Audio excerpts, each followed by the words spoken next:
रामकृष्ण हरी मंडळी, श्री स्वामी समर्थ. मी अपेक्षा स्वागत करते तुमचं माझ्या यूट्यूब चॅनलवर.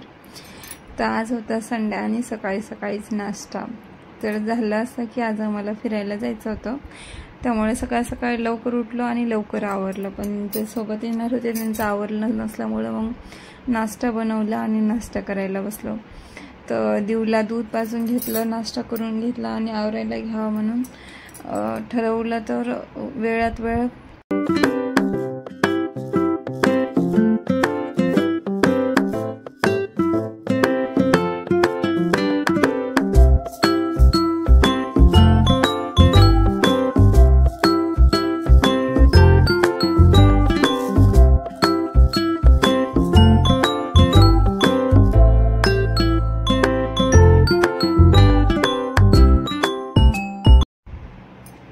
तर आमचा असं मस्ती करून खाऊन पिऊन झाल्यानंतर सगळं आवरून दरवाजा वगैरे लावून आम्ही निघालो फिरायला जाण्यासाठी. तर आम्ही आज इंडिया गेट आणि ताज हॉटेल आणि मरीन ड्राईव्ह बघायला जाणार होतो.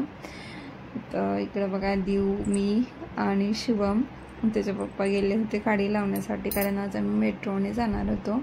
फर्स्ट टाइम आम्ही मुंबईच्या मेट्रोने प्रवास करत होतो.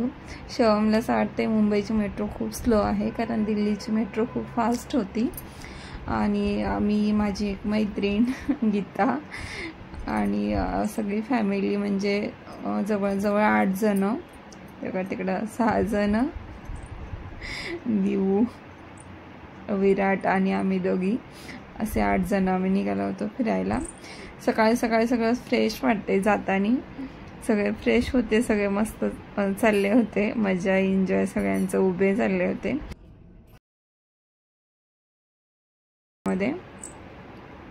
लोकलमध्ये.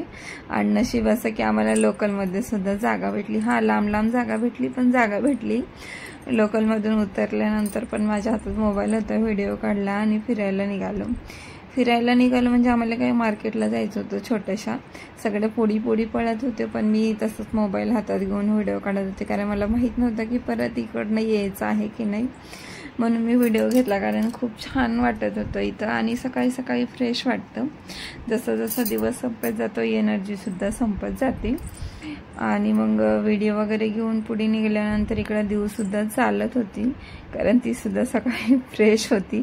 हळूहळू तिचीसुद्धा एनर्जी उतरणार होती, तिला माहीत नव्हतं.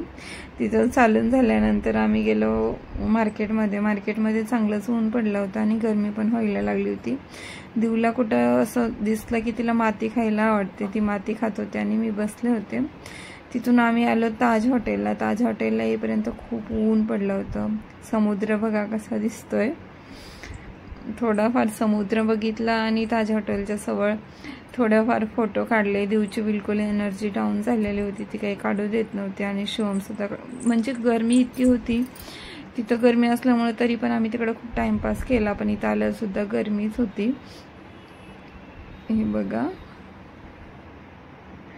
त्याच्यानंतर आम्ही गेलो इंडिया गेटला जायच्या अगोदर थोडा पाऊस येऊन गेला होता, त्याने खूप चिकचिक केली आमची. म्हणजे जोरात पण आला पाऊस, यावंसं वाटत होता पण जोरात पण नाही आला, थोडा येऊन गेला आणि सगळीकडे पाणी आणि थोडंसं ओलं झालं. तर इथे तर दिवची पाकाचं हे झाली होती, कारण तिला माती पण खायची होती आणि एकदम ऊन चमकत होतं. शिवमला ऊन आणि डोळ्याला खूप त्रास होतो, त्याच्यामुळे इंडिया गेटपाशी सुद्धा आम्ही जास्त वेळ थांबू शकलो नाही. असे तसे फोटो व्हिडिओ काढलो आणि जसं पळत निघाल्यासारखं निघलो. म्हणजे आमची भरपूर सारी एनर्जी तर मार्केटमध्येच डाऊन झाली होती, कारण मार्केटमध्ये खूप फिरलो आम्ही. इकडं म्हणजे समुद्रापाशी किंवा इंडिया गेटपाशी खूप गरमी होते, म्हणून आम्ही बराच वेळ तिकडं काढला. आणि इकडं बघा दिवला घेतला की शिवमला सुद्धा घ्यावंच लागतं, त्याची पण फरमाईश असते मला पण घे म्हणून. तर शिवमला पण त्याचे पप्पा घेतात मनासारखं करण्यासाठी. आणि तिथून आम्ही थोडं फिरलो. दिवी काही शांत बसत नव्हते, पाण्यात टपाक करत होती. तिथून निघाल्यानंतर थोडंसं इथं बसलो आणि इथून गेलो मरीन ड्राईव्ह. इथं बसायची मज्जा खूप छान वाटत होते इथं. तसं म्हणतात इथं संध्याकाळी येतात लोक, पण आम्ही ज्या टायमाला गेलो त्या टायमाला पण खूप शांत, म्हणजे छान वाटत होतं. हा गर्दा होता पण छान वाटत होतं. तर इथं आम्ही बराच वेळ बसलो दिवसोबत मजा केल्यानंतर मी शिवमसोबत सुद्धा थोडीशी बसले, कारण सगळ्यांसोबत थोडं थोडं व्हिडिओ आलावायचे, मी एकटीच जास्त व्हिडिओमध्ये दिसते म्हणून. त्याच्यानंतर मुलं खेळत होते, देव पण खेळत होती, ती पण इथं बसत नव्हती आणि तिला तिथे घेऊन बसायला सुद्धा भीती वाटत होती, कारण ती मांडीवर काही शांत बसत नव्हती. तर सगळं आवरून झाल्यानंतर घरून मी जेवायला आणलं होतं, ते आम्ही तिथं जेवण केलं मरीन ड्राईव्हच्या तिथं. खरं तर सगळे तिथे एन्जॉय करायला येतं, पण आम्ही घरचं जेवण घेऊन गेलेलो, आम्ही तिथं बसून खाल्लं सगळ्यांनी. तर बघू शकता तुम्ही, असं बाहेर गेल्यानंतर घरचं जेवण खायला छान वाटतं. तसं तर तिथून सगळं आवरून झाल्यानंतर परत इकडं तिकडं फिरून लेकरं कशा परेशान करत होते. आणि हे पूर्ण मरीन ड्राईव्ह झाल्यानंतर आम्ही परत निघालो घरी जायला.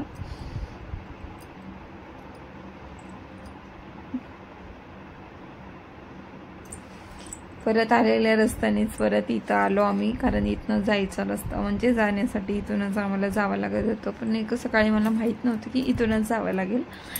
येताना छान म्हणजे इथं रश होता, बऱ्याचपैकी माणसं होते, सकाळी सकाळी गेल्यामुळे सकाळी कोण नव्हतं पण, आणि आम्ही पण फ्रेश होतो. त्याच्यानंतर आम्ही बसलो परत यायच्या ट्रेनला, आणि ट्रेन ते समुद्राच्या वरून, काय त्याचं नाव मला पण लक्षात नाही, त्याच्यावरून येत होती असं मला सांगितल्यानंतर मी पटकन जाऊन खिडकीत उभा टाकले.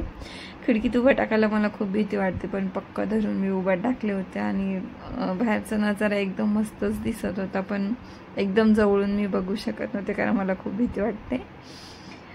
आणि भीती वाटत असताना सुद्धा मी व्हिडिओ काढला, व्हिडिओसाठी काय पण म्हणतात तसं. आणि मुंबईच्या लोकल ट्रेनमध्ये आम्हाला सीट एवढे मोठे भेटले होते की आम्ही 2 सीटवर 4 जण बसलो होतो. खूप गर्दा असतो माहिती आहे, पण आम्हाला जाताना थोडे वेगवेगळ्या ठिकाणी सीट भेटलं होतं, पण येताना आम्ही एका सीटवर बसलो होतो आणि एकदम मोकळं. मला पण आश्चर्यच वाटलं इतक्या या ट्रेनमध्ये आम्हाला जागा भेटली, कारण वाटलं नव्हतं भेटेल. त्याच्यानंतर बघा येताना माझी पूर्ण एनर्जी डाऊन झाली होती. फिरून आल्याचं आनंद वेगळा, पण घरी आल्यानंतर थकवा वेगळा, सोपं नाही फिरायला जा.